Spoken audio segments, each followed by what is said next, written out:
efektiv, do doja ta nisja pikërisht me bordin e transparencës, sa efektiv është bordi i transparencës për mbajtjen nën kontroll të çmimit të naftës, që është një nga kostot kryesore në sektorin e bujqësisë.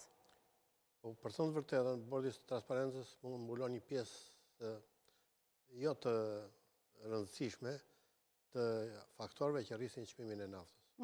Çmimi i naftës rritet realisht nga ata që ne na furnizojnë, duke pas parasysh që gjithë sasinë e importojmë, ndërsa bordi i transparencës mund të ndikojë tek ata abuzues, të cilët në këtë situatë të vështirë mund të dhe duan të përfitojnë duke vendosur çmime të palogjikshme, patologjike ekonomike, dhe duan të përfitojnë nga situata.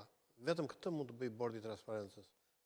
Mund të rregullojë çmimin për sa i përket normës së fitimit, por asgjë tjetër nuk mund të bëjë për të ulur çmimin e naftës në nivelet që duhet dhe që ishte parashikuar përpara, veçanërisht nga sektorët e ekonomisë së ushqimit.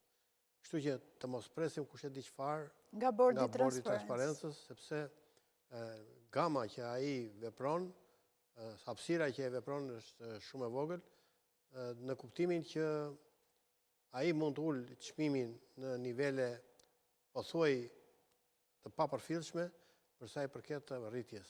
Në raport me rritjen, ndikimi është shumë i vogël.